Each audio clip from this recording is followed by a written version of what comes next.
What's up guys, in this video we're going to be talking about the DJI Osmo Action. Is it still worth it in 2021?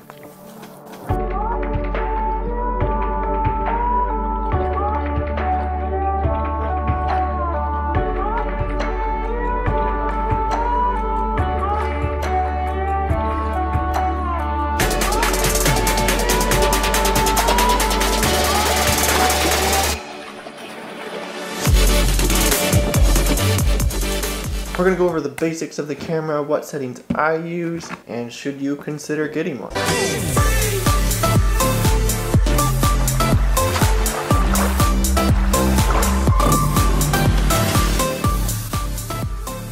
Alright, this is the DJI Osmo Action. It is a 4K action camera with image stabilization. And if you didn't know already, it's waterproof. It also has this front screen, which you didn't see on a lot of the other GoPros until the last few years. Right up here on the top is the on-off button. Here on the other side we have the record button.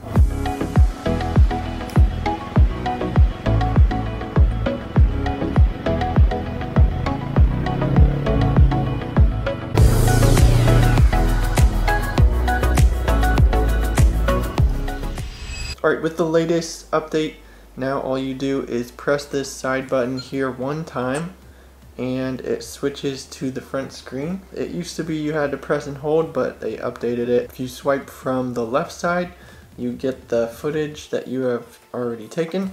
And if you swipe from the right, you have your camera settings like your shutter speed, your ISO, your white balance, your color if you want to set it to a flat color profile. We also have a dewarp here that is much like the GoPro's super wide feature. And then you can change your file format. You can get to the resolution settings if you swipe up from the bottom, and from the top you will get to your camera settings. If you press this little icon down here, you can switch between all the shooting modes, and you can also get to that by pressing the side button and scrolling through your shooting modes that way.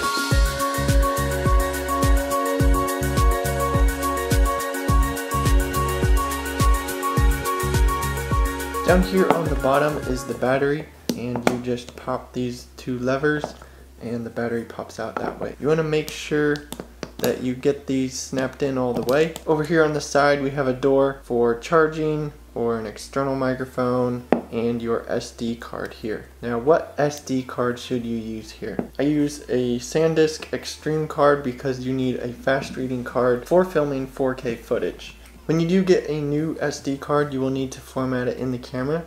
So you'll go to settings in here, and down here at the bottom you will select format SD card and format the card in the camera. Now if you have any footage on your SD card, you'll want to get that off before you format it in the camera, because this erases all the footage that is on that card. It does have a quick shoot feature, so when your camera's off and you want to film something right away, you'll just hit that record button and it will start filming within 3 seconds or so.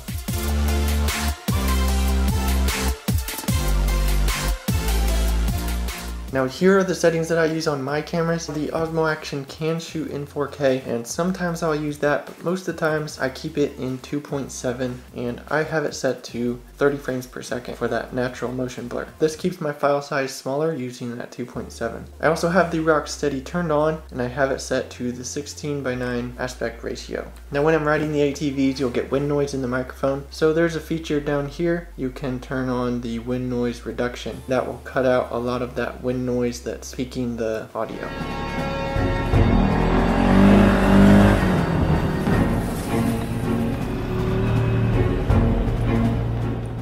So should you get one of these? If you don't have an action camera, then I would recommend getting the Osmo Action. Now if you want to capture your adventure rides or mountain biking, image stabilization in action cameras is so good these days. Shaky footage is almost non-existent. If you're getting into filming, you can make films on this.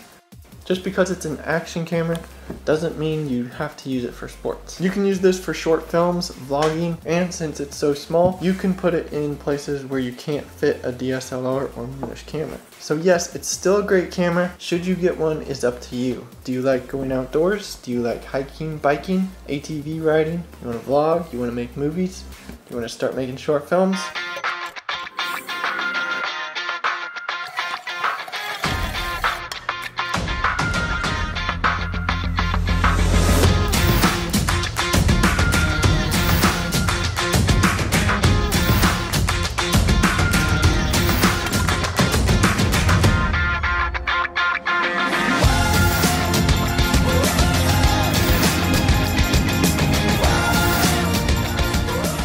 Hey guys, that's it for this video. Thanks for watching, and if you liked it, smash that thumbs up button down below. Subscribe if you haven't already so you don't miss the next video, and I'll see you there.